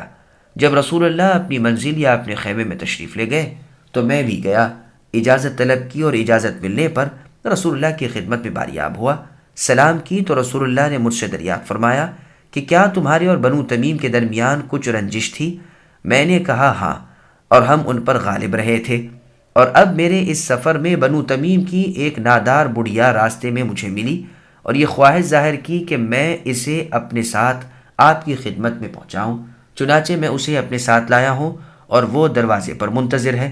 رسول اللہ نے فرمایا اسے بھی اندر بلا لو۔ چنانچہ وہ آ گئیں۔ میں نے کہا اے اللہ کے رسول صلی اللہ علیہ وسلم، اگر آپ ہم میں اور بنو تمیم میں کوئی روک کر سکتے ہیں تو اسے کر دیجئے۔ اس پر بڑھیا کو حمیت لاحق ہوئی اور وہ بھرائی ہوئی آواز میں بول اٹھی کہ پھر اللہ کے رسول، آپ کا مضطر کہاں قرار پائے گا؟ میں نے کہا سبحان اللہ، میری تو وہی مثل ہوئی کہ اپنے پاؤں میں آپ کلہاڑی ماری۔ مجھے کیا خبر تھی کہ یہ میری ہی مخالفت کرے گی، ورنہ میں اسے لاتا ہی کیوں؟ اللہ تعالیٰ کی پناہ، کہیں ایسا نہ ہو کہ میں بھی مثل عادیوں کے قاصد کے ہو جاؤں۔ رسول اللہ نے دریافت فرمایا کہ عادیوں کے قاصد کا واقعہ کیا ہے؟ باوجود یہ کہ رسول اللہ اس واقعے سے بنسبت میرے بہت زیادہ واقف تھے، لیکن آپ کے فرمان پر میں نے وہ قصہ بیان کیا کہ عادیوں کی بستیوں میں جب سخت قحط سالی ہوئی تو انہوں نے اپنا ایک قاصد قیل نامی روانہ کیا۔ یہ راستے میں معاویہ ابن بکر کے ہاں آ کر ٹھہرا اور شراب پینے اور اس کی دونوں کنیزوں کا گانا سننے میں، جن کا نام جرادہ تھا، اس قدر مشغول ہوا کہ مہینہ بھر تک یہیں پڑا رہا۔ پھر چلا اور جبال مہرہ میں جا کر اس نے دعا کی کہ اے اللہ، آپ خوب جانتے ہیں میں کسی مریض کی دوا کے لیے یا کسی قیدی کا فدیہ ادا کرنے کے لیے تو آیا ہی نہیں۔ الہی عادیوں کو وہ پلائیے جو آپ انہیں پلانے والے ہیں۔ چنانچہ چند سیاہ رنگ بادل اٹھے اور ان میں سے ایک آواز آئی کہ ان میں سے جسے تو چاہے پسند کر لے۔ چنانچہ اس نے سخت سیاہ بادل کو پسند کر لیا۔ اسی وقت اس میں سے آواز آئی کہ اسے راکھ اور خاک بنانے والا کر کے لے تاکہ عادیوں میں سے کوئی باقی نہ رہے۔ کہا اور مجھے جہاں تک علم ہوا ہے یہی ہے کہ ہواؤں کے مخزن میں سے صرف اتنا ہی سوراخ سے ہوا چھوڑی گئی تھی جیسے میرے اس انگوٹھی کا حلقہ، اسی سے سب ہلاک ہو گئے۔ ابو وائل کہتے ہیں یہ بالکل ٹھیک نقل ہے۔ عرب میں دستور تھا کہ جب کسی قاصد کو بھیجتے تو کہہ دیتے کہ عادیوں کے قاصد کی طرح نہ آنا۔ یہ روایت ترمذی، نسائی اور ابن ماجہ میں بھی ہے، جیسے کہ سورہ اعراف کی تفسیر میں گزرا۔ مسند احمد میں عائشہ رضی اللہ عنہا سے مروی ہے کہ میں نے رسول اللہ صلی اللہ علیہ وسلم کو بھی کھل کھلا کر اس طرح ہنستے ہوئے نہیں دیکھا کہ آپ کے مسوڑے نظر آئیں۔ آپ تبسم فرمایا کرتے تھے، یعنی مسکراتے تھے، اور جب ابر اٹھتا اور آندھی چلتی تو آپ کے چہرے سے فکر کے آثار نمودار ہو جاتے۔ چنانچہ ایک روز میں نے آپ سے کہا کہ اے اللہ کے رسول، لوگ تو ابر و باد کو دیکھ کر خوش ہوتے ہیں کہ اب بارش برسے گی، لیکن آپ کی اس کے بالکل برعکس حالت ہو جاتی ہے۔ رسول اللہ نے فرمایا عائشہ، میں اس بات سے کہ کہیں اس میں عذاب ہو کیسے مطمئن ہو جاؤں؟ ایک قوم ہوا ہی سے ہلاک کی گئی۔ ایک قوم نے عذاب کے بادل کو دیکھ کر کہا تھا کہ یہ ابر ہے جو ہم پر بارش برسائے گا۔ صحیح بخاری اور مسلم میں بھی یہ روایت دوسری سند سے مروی ہے۔ مسند احمد میں ہے رسول اللہ صلی اللہ علیہ وسلم جب کبھی آسمان کے کنارے سے ابر اٹھتا ہوا دیکھتے تو اپنے تمام کام چھوڑ دیتے، اگرچہ نماز میں ہو، اور یہ دعا پڑھتے اللہم انی اعوذ بک من شر ما فیہ، کہ اے اللہ میں آپ سے اس برائی سے پناہ چاہتا ہوں جو اس میں ہے۔ پس اگر کھل جاتا تو اللہ عز و جل کی حمد کرتے، اور اگر برس جاتا تو یہ دعا پڑھتے اللہم صیبا نافعا، اے اللہ نفع دینے والا، برسنے والا بنا دیجئے۔ صحیح مسلم کی روایت میں آپ کا یوں دعا فرمانا ہے اللہم انی اسألک خیرہا وخیر ما فیہا وخیر ما ارسلت بہ واعوذ بک من شرہا وشر ما فیہا وشر ما ارسلت بہ، یعنی اے اللہ میں آپ سے اس کی اور اس میں جو ہے اس کی اور جس کو یہ ساتھ لے کر آئی ہے اس کی بھلائی طلب کرتا ہوں، اور آپ سے اس کی اور اس میں جو ہے اس کی اور جس چیز کے ساتھ یہ بھیجی گئی ہے اس کی برائی سے پناہ چاہتا ہوں۔ اور جب ابر اٹھتا تو رسول اللہ کا رنگ متغیر ہو جاتا، کبھی اندر کبھی باہر، کبھی آتے کبھی جاتے، جب بارش ہو جاتی تو آپ کی یہ فکر مندی دور ہو جاتی۔ عائشہ رضی اللہ عنہ نے اسے سمجھ لیا اور آپ سے ایک بار سوال کیا تو آپ نے جواب دیا کہ عائشہ، خوف اس بات کا ہوتا ہے کہ کہیں یہ اسی طرح نہ ہو جس طرح قوم ہود نے اپنی طرف بادل بڑھتا ہوا دیکھ کر خوشی سے کہا تھا کہ یہ ابر ہمیں سیراب کرے گا۔ سورہ اعراف میں عادیوں کی ہلاکت کا اور ہود علیہ السلام کا پورا واقعہ گزر چکا ہے، اس لیے ہم اسے یہاں نہیں دہراتے۔ فللہ الحمد والمنہ۔ یہ روایت صحیح مسلم کی ہے۔ وَلَقَدْ مَكَّنَّاهُمْ فِي مَاءٍ مَكَّنَّاكُمْ فِيهِ وَجَعَلْنَا لَهُمْ سَمْعًا وَأَبْصَارًا وَأَفْئِدَةً فَمَا أَغْنَى عَنْهُمْ سَمْعُهُمْ وَلَا أَبْصَارُهُمْ وَلَا أَفْئِدَتُهُمْ مِنْ شَيْءٍ إِذْ كَانُوا يَجْحَدُونَ بِآيَاتِ اللَّهِ وَحَاقَ بِهِمْ مَا كَانُوا بِهِ يَسْتَهْزِئُونَ وَلَقَدْ أَهْلَكْنَا مَا حَوْلَكُمْ مِنَ الْقُرَى وَصَرَّفْنَا الْآيَاتِ لَعَلَّهُمْ يَرْجِعُونَ فَلَوْلَا نَصَرَهُمُ الَّذِينَ اتَّخَذُوا مِن دُونِ اللَّهِ قُرْبَانًا آلِهَةً بَلْ ضَلُّوا عَنْهُمْ وَذَلِكَ إِفْكُهُمْ وَمَا كَانُوا يَفْتَرُونَ۔ اور بالیقین ہم نے قوم عاد کو وہ مقدور دیے تھے جو تمہیں تو دیے بھی نہیں، اور ہم نے انہیں کان، آنکھیں اور دل بھی دے رکھے تھے، لیکن ان کے کانوں اور دلوں نے انہیں کچھ بھی تو نفع نہ پہنچایا، جبکہ وہ اللہ تعالیٰ کی آیتوں کا انکار کرنے لگے، اور جس چیز کا وہ مذاق اڑایا کرتے تھے وہی ان پر الٹ پڑی۔ یقیناً ہم نے تمہارے آس پاس کی بستیاں تباہ کر دیں اور طرح طرح کی ہم نے اپنی نشانیاں بیان کر دیں تاکہ وہ رجوع کر لیں۔ بس قرب الہی حاصل کرنے کے لیے انہوں نے اللہ تعالیٰ کے سوا جن جن کو اپنا معبود بنا رکھا تھا انہوں نے ان کی مدد کیوں نہ کی، بلکہ وہ تو ان سے کھوئے گئے، بلکہ دراصل یہ ان کا محض جھوٹ اور بالکل بہتان تھا۔ سامعین، اب ان آیتوں کی تفسیر سماعت کیجیے۔ قوم عاد کے واقعے میں عبرت و نصیحت ہے۔ ارشاد ہوتا ہے کہ اگلی امتوں کو جو اسباب دنیاوی، مال و اولاد وغیرہ ہماری طرف سے دیے گئے تھے، ویسے تو تمہیں اے مشرکین مکہ اب تک مہیا بھی نہیں۔ ان کے بھی کان، آنکھیں اور دل تھے، لیکن جس وقت انہوں نے ہماری آیتوں کا انکار کیا اور ہمارے عذابوں کا مذاق اڑایا تو بالآخر ان کے ظاہری اسباب انہیں کچھ کام نہ آئے اور وہ سزائیں ان پر برس پڑیں جن کی یہ ہمیشہ ہنسی کرتے رہے تھے۔ بس تمہیں ان کی طرح نہ ہونا چاہیے، ایسا نہ ہو کہ ان کے سے عذاب تم پر بھی آ جائیں اور تم بھی ان کی طرح جڑ سے کاٹ دیے جاؤ۔ پھر ارشاد ہوتا ہے، اے اہل مکہ، تم اپنے آس پاس ہی ایک نظر ڈالو اور دیکھو کہ کس قدر قومیں نیست و نابود کر دی گئی ہیں اور کس طرح انہوں نے اپنے کرتوت کے بدلے پائے ہیں۔ احقاف جو یمن کے پاس ہی حضرموت کے علاقے میں ہے، یہاں کے بسنے والے عادیوں کے انجام پر نظر ڈالو۔ تمہارے اور شام کے درمیان سمودیوں کا جو حشر ہوا اسے دیکھو۔ اہل یمن اور اہل مدین کی قوم سبا کے نتیجے پر غور کرو۔ تم تو اکثر غزوات اور تجارت وغیرہ کے لیے وہاں سے آتے جاتے رہتے ہو۔ بحیرہ قوم لوط سے عبرت حاصل کرو، وہ بھی تمہارے راستے میں ہی پڑتا ہے۔ پھر آگے اللہ فرماتے ہیں، ہم نے اپنی نشانیوں اور آیتوں کو خوب واضح اور ظاہر کر دیا ہے تاکہ لوگ برائیوں سے بھلائیوں کی طرف لوٹ آئیں۔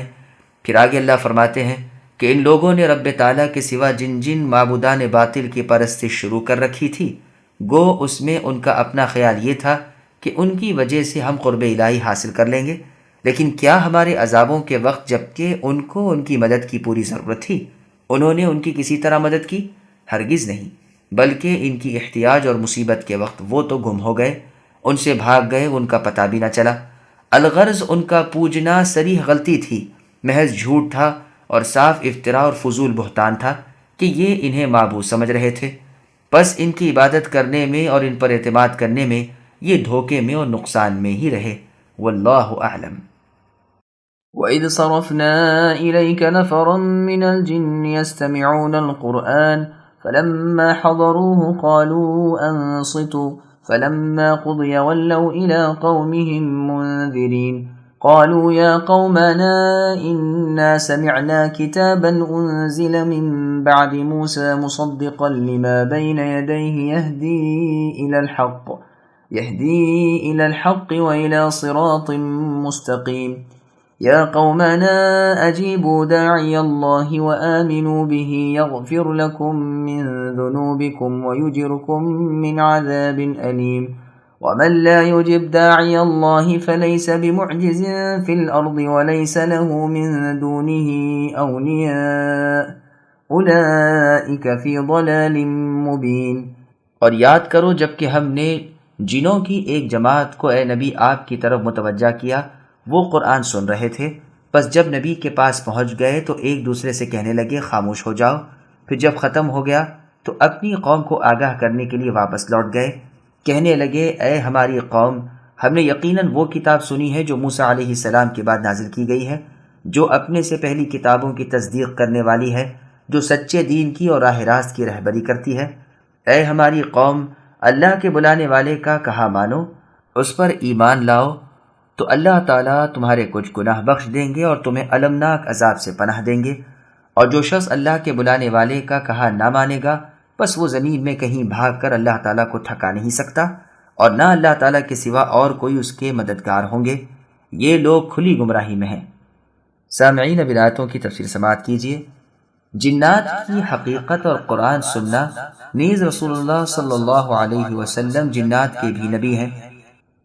ابن عباس رضی اللہ عنہما کی روایت میں ہے کہ یہ جنات نصیبین کے تھے، تعداد میں 7 تھے۔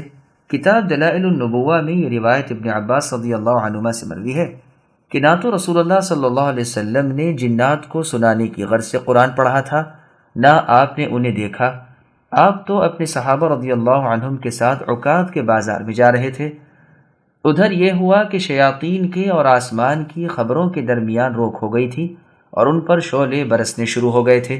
شیاطین نے آ کر اپنی قوم کو یہ خبر دی تو انہوں نے کہا کوئی نہ کوئی نئی بات پیدا ہوئی ہے، جاؤ تلاش کرو۔ پس یہ نکل کھڑے ہوئے۔ ان میں کی جو جماعت عرب کی طرف متوجہ ہوئی تھی، وہ جب یہاں پہنچی تب رسول اللہ صلی اللہ علیہ وسلم عکاظ کی طرف جاتے ہوئے نخلا میں اپنے اصحاب کو صبح کی نماز پڑھا رہے تھے۔ ان کے کانوں میں جب آپ کی تلاوت کی آواز پہنچی تو یہ جنات ٹھہر گئے اور کان لگا کر بغور سننے لگے۔ اس کے بعد جنہوں نے فیصلہ کر لیا کہ بس یہی وہ چیز ہے جس کی وجہ سے تمہارا آسمانوں تک پہنچنا موقوف کر دیا گیا ہے، یہاں سے یہ فوراً ہی واپس لوٹ کر اپنی قوم کے پاس پہنچے اور ان سے کہنے لگے ہم نے عجیب قرآن سنا جو نیکی کا رہبر ہے، ہم تو اس پر ایمان لا چکے، اقرار کرتے ہیں کہ اب ناممکن ہے کہ اللہ تعالیٰ کے ساتھ ہم کسی اور کو شریک کریں۔ اسی واقعے کی خبر اللہ تعالیٰ نے اپنے نبی صلی اللہ علیہ وسلم کو سورہ جن میں دی ہے۔ یہ حدیث بخاری اور مسلم وغیرہ میں بھی ہے۔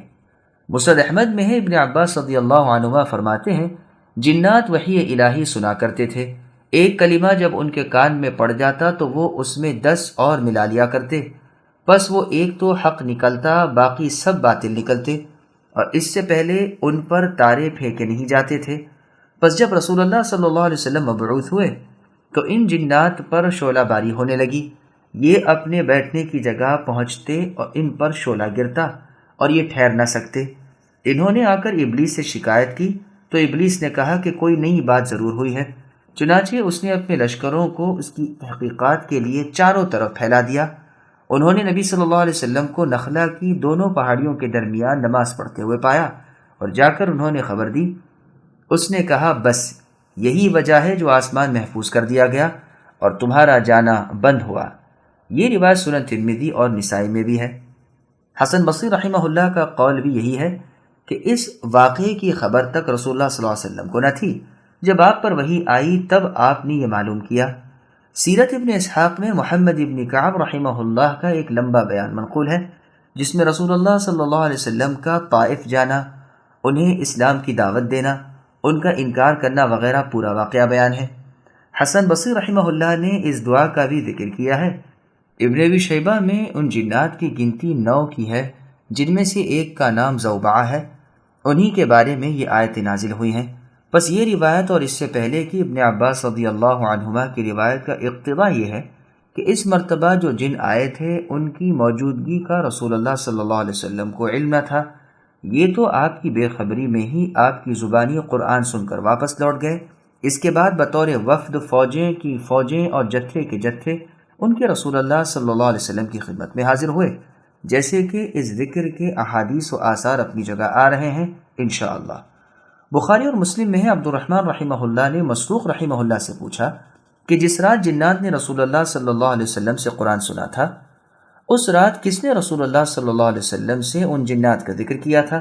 تو فرمایا مجھ سے تمہارے والد ابن مسعود رضی اللہ عنہ نے کہا ہے۔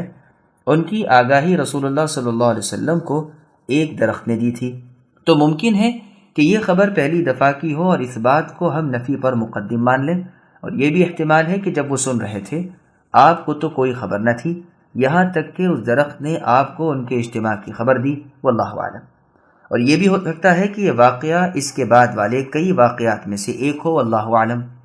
امام حافظ بیہقی رحمہ اللہ فرماتے ہیں کہ پہلی مرتبہ تو نہ رسول اللہ نے جنوں کو دیکھا، نہ خاص ان کے سنانے کے لیے قرآن پڑھا، ہاں البتہ اس کے بعد جن آپ کے پاس آئے اور آپ نے انہیں قرآن پڑھ کر سنایا اور اللہ عز و جل کی طرف بلایا، جیسے کہ ابن مسعود رضی اللہ عنہ سے مروی ہے۔ اس کی روایتیں سنیے۔ علقمہ ابن مسعود رضی اللہ عنہ سے پوچھتے ہیں کہ کیا آپ میں سے کوئی اس رات رسول اللہ کے ساتھ موجود تھا؟ تو ابن مسعود رضی اللہ عنہ نے جواب دیا کہ کوئی نہ تھا، آپ رات بھر ہم سے غائب رہے اور ہمیں رہ کر بار بار یہی خیال گزر رہا تھا کہ شاید کسی دشمن نے رسول اللہ کو دھوکہ دے دیا، کہیں ایسا نہ ہو آپ کے ساتھ کوئی ایسا ہی ناخوشگوار واقعہ پیش آئے۔ وہ رات ہماری بڑی بری طرح کٹی۔ صبح صادق سے کچھ ہی پہلے ہم نے دیکھا کہ رسول اللہ غار حرا سے واپس آ رہے ہیں، بس ہم نے رات کی اپنی ساری کیفیت بیان کر دی تو رسول اللہ نے فرمایا میرے پاس جنات کا قاصد آیا تھا جس کے ساتھ جا کر میں نے انہیں قرآن سنایا، چنانچہ آپ ہمیں لے کر گئے اور ان کے نشانات اور ان کی آگ کے نشانات ہمیں دکھائے۔ شعبی رحمہ اللہ کہتے ہیں انہوں نے آپ سے توشہ طلب کیا تھا، عامر کہتے ہیں یعنی مکے میں، اور یہ جن جزیرے کے تھے۔ تو رسول اللہ نے ان جنوں سے فرمایا ہر وہ ہڈی جس پر اللہ کا نام ذکر کیا گیا ہو وہ تمہارے ہاتھوں میں پہلے سے زیادہ گوشت والی ہو کر پڑے گی، اور لید اور گوبر تمہارے جانوروں کا چارہ بنے گا۔ پس اے مسلمانوں، ان دونوں چیزوں یعنی لید، گوبر اور ہڈی سے استنجا نہ کرو، یہ تمہارے جن بھائیوں کی خوراک ہے۔ یہ روایت صحیح مسلم، سنن نبی داؤد وغیرہ کی ہے۔ صحیح مسلم کی ایک دوسری روایت میں ہے کہ اس رات رسول اللہ کو نہ پا کر ہم صحابہ بہت ہی گھبرائے تھے اور تمام وادیوں اور گھاٹیوں میں تلاش کر کے آئے تھے۔ ابن جریر کی تفسیر میں عبداللہ بن مسعود رضی اللہ عنہ کی روایت میں ہے کہ رسول اللہ نے فرمایا تم میں سے جو چاہے آج کی رات جنات کے امر میں میرے ساتھ رہے، بس میں موجود ہو گیا۔ آپ مجھے لے کر چلے۔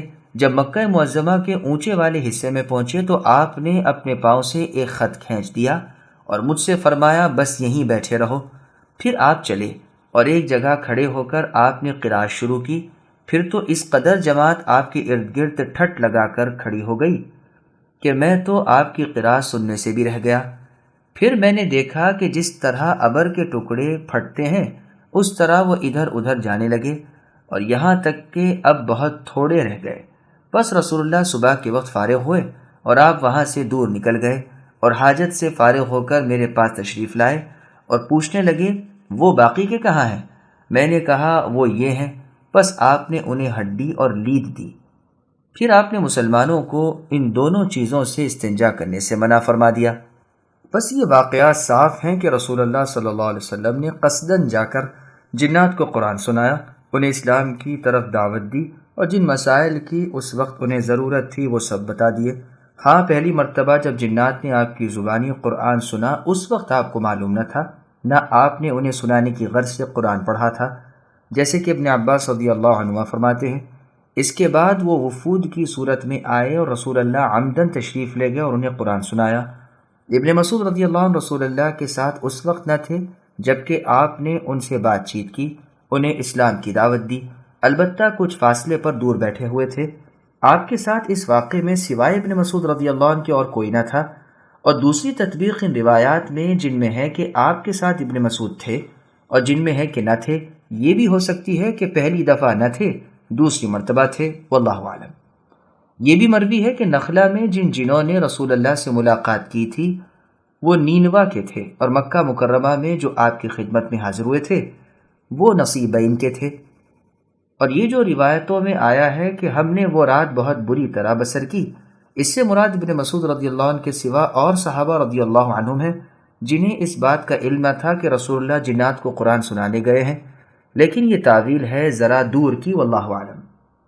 بیہقی میں ہے کہ رسول اللہ صلی اللہ علیہ وسلم کی حاجت اور وضو کے لیے آپ کے ساتھ ساتھ ابو ہریرہ رضی اللہ عنہ پانی کی ڈولچی لیے ہوئے جایا کرتے تھے۔ ایک دن یہ پیچھے پیچھے پہنچے۔ رسول اللہ نے پوچھا کون ہے؟ جواب دیا کہ میں ابو ہریرہ ہوں۔ فرمایا میرے استنجے کے لیے پتھر لاؤ لیکن ہڈی اور لید نہ لانا۔ میں اپنی جھولی میں پتھر بھر لایا اور آپ کے پاس رکھ دیے۔ جب آپ فارغ ہو چکے اور چلنے لگے میں بھی آپ کے پیچھے چلا اور پوچھا اللہ کے رسول کیا وجہ ہے جو آپ نے ہڈی اور لید سے منع فرما دیا؟ رسول اللہ نے جواب دیا میرے پاس نصیبین کے جنوں کا وفد آیا تھا اور انہوں نے مجھ سے توشہ طلب کیا تھا، تو میں نے اللہ تبارک و تعالیٰ سے دعا کی کہ وہ لوگ جس لید اور ہڈی پر گزریں اسے طعام پائیں یعنی اپنے لیے کھانا۔ صحیح بخاری میں بھی اسی کے قریب قریب مروی ہے۔ بس یہ حدیث اور اس سے پہلے کی حدیثیں دلالت کرتی ہیں کہ جنات کا وفد آپ کے پاس اس کے بعد بھی آیا تھا۔ اب ہم ان احادیث کا بیان کرتے ہیں جو دلالت کرتی ہیں کہ جنات آپ کے پاس کئی دفعہ حاضر ہوئے۔